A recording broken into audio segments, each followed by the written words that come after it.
काल परवा आपण सर्वांनी बघितलं, एका सामान्य व्यक्तीच्या उपोषणामुळे संपूर्ण महाराष्ट्र सरकार झुकलं गेलं। हो, जरांगेसमोर हे महाराष्ट्र सरकार झुकलं आणि आरक्षणाचा मार्ग मोकळा करण्यासाठी पर्याय देखील मोकळा झाला आहे। एवढंच नाही तर त्यांच्या मागण्या होत्या की आंदोलकावर जे गुन्हे झाले आहेत तेही मागे घेणे, ही मागणी मान्य केली आहे। तसंच मृत कुटुंबियांना मदत व नोकरी यासारख्या अनेक घोषणा महाराष्ट्र सरकारने मान्य केल्या। पण आता हा जी.आर खरंच मराठा समाजाला दिलासा देणारा आहे का, यावर मोठा प्रश्नचिन्ह निर्माण झाला आहे। मित्रांनो, अनेक ठिकाणी तुम्ही बातम्या बघताय, मराठ्यांच्या हातावर तुरी दिल्या, महाराष्ट्र सरकारने मराठ्याला फसवलाय, अशा अनेक गोष्टी तुम्ही सध्या न्यूज वर बघताय। याचं खरं वास्तव्य काय आहे? खरंच हा जी.आर फसवणार आहे की मराठ्यांना आरक्षण देणार आहे, याचा आढावा आपण या व्हिडिओमध्ये घेणार आहोत। त्यामुळे व्हिडिओ अगदी शेवटपर्यंत नक्कीच बघा। मराठा आरक्षणासाठी न्यायालयीन लढा देणार आहे आणि आंदोलक नेते विनोद पाटील यांनी थेट सरकारला आणि उपसमिती अध्यक्ष राधाकृष्ण विखे पाटील यांना आव्हान दिलं आहे की हा जी.आर समाजाला टाचणी एवढाही फायदा देणार नाही। छाती ठोकून सांगतो, यातून एकालाही सर्टिफिकेट निघणार नाही। विखे पाटीलने देखील पत्रकार परिषद घेऊन याचा अर्थ स्पष्ट करावा, असा त्यांचा टोला होता। तसंच ओबीसीतून मराठा आरक्षण आणि सगळ्या सोयऱ्यांची सगट अंमलबजावणी या मागण्या मान्य केल्या नाहीत, हे तितकंच खरं आहे। मुंबईत आणि गणेश उत्सवात तयार झालेले हे तणावाचे वातावरण आणि मुंबई हायकोर्टाने फटकारले, त्याच्या पार्श्वभूमीवर मनोज जरांगे यांनी विजय उत्सव साजरा करून आंदोलनातून माघार देखील घेतली। ऐन गणेश उत्सवात मुंबईची कोंडी करणारे आंदोलन करण्याचा निर्णय मनोज जरांगे पाटीलने घेतला होता। त्यानुसार ते मुंबईत आलेही, त्यांनी आझाद मैदानात आंदोलन सुरू केलंही। त्यानंतर मुंबई हायकोर्टाने केवळ 5,000 आंदोलकांसह आझाद मैदानात 1 दिवसाच्या आंदोलनाची परवानगी दिली होती। पण जरांगे पाटलांचं आंदोलन एवढं वाढलं की कोटीचा समुदाय मुंबईत दाखल झाला।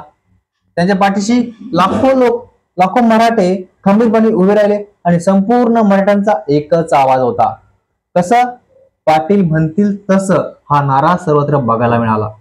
तसंच मनोज जरांगे पाटील यांनी हैदराबाद गॅजेट लागू करण्यासंदर्भात उपोषण केलं आणि 5 दिवसानंतर सरकारने चर्चा करत त्यांच्या मागण्या मान्य करत हैदराबाद गॅजेट संदर्भात जी.आर देखील काढला।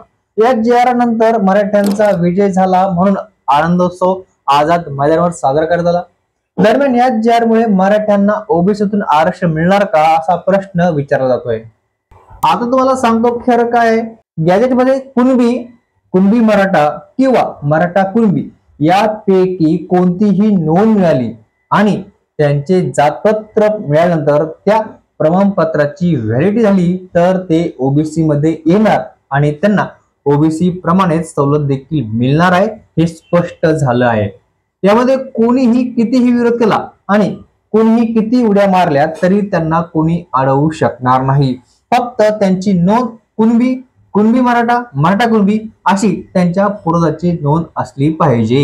या जी.आर प्रमाणे त्रिसदस्यीय समितीकडे कागदपत्रे घेऊन मराठा कुणबी प्रमाणपत्र मिळाले आणि ते प्रमाणित झाले तर त्यांचा समावेश ओबीसी मध्ये होणारच आहे।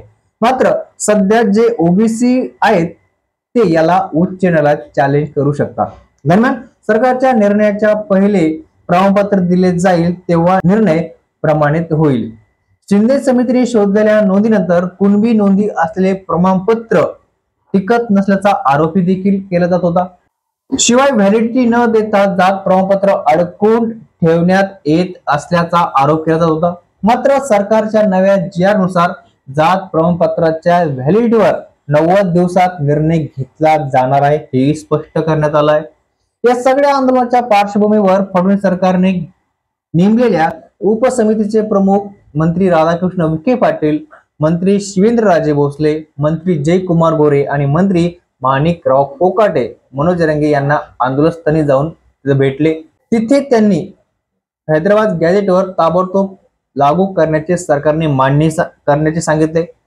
17 गॅजेटर लागू करण्यास महिनाभरापेक्षा जास्त वेळ लागेल, कारण औंध सातारा गॅजेटियर किचकट आहे, असेही त्यांना सांगितले। मराठा आंदोलकावरील गुन्हे सप्टेंबर मध्ये मागे घेण्याचे आश्वासनही दिले। त्यानंतर हैदराबाद गॅजेटचा जी.आर ताबडतोब काढण्यात आला। सध्या सगळ्या घडामोडीनंतर मनोज जरांगे यांनी 1 तासात मुंबई खाली करतो असे आश्वासनही दिले आणि मुंबई त्या पद्धतीने खाली झाली। या सगळ्यात सरसकट ओबीसी मधून मराठाला आरक्षण दिले नाही, त्याचबरोबर सगळे सोयरे अंमलबजावणीत 8 लाख हरकती आल्याने प्रत्येक ठिकाणी चौकशी करून मराठा ओबीसी सर्टिफिकेट देण्यात अडचण असल्याने सांगितले। तसंच मनोज जरांगे यांनी सरकारची ही अडचण मान्य देखील केली आणि मराठे हे सरसगट ओबीसी असल्याचे मान्य करता येणार नाही, कारण सुप्रीम कोर्टाचा तसा निर्णय आहे असं सरकारने वारंवार स्पष्ट केलं। त्यानंतर जरांगे यांनी सरसगट या शब्दाचा आग्रह मागे घेतला होता, किंबहुना तो घ्यावा लागला। त्यामुळे मराठा समाजात ओबीसीतून आरक्षण मिळाले नाही। मनोज जरांगे यांच्या आंदोलनानंतर सरकारने काही मागण्या मान्य केल्या, तर काही मागण्यांसाठी मुदत देखील मागितली। आता मागण्या कुठल्या मान्य झाल्या तर 17 गॅजेटियर अंमलबजावणीसाठी 1 महिन्याची मुदत वाढ घेतली आहे। त्यानंतर मराठा कुणबी एकच या जेलसाठी 2 महिन्याची मुदत देखील सरकारने घेतली आहे। या वादामुळे मराठा समाजात पुन्हा एकदा 2 गट पडल्याचे दिसून येत आहे।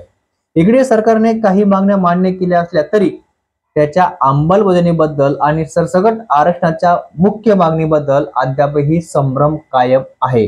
त्यामुळे सरकारने दिलेल्या मुदतीत काय निर्णय होतो हे पाहणं महत्वाचं आहे।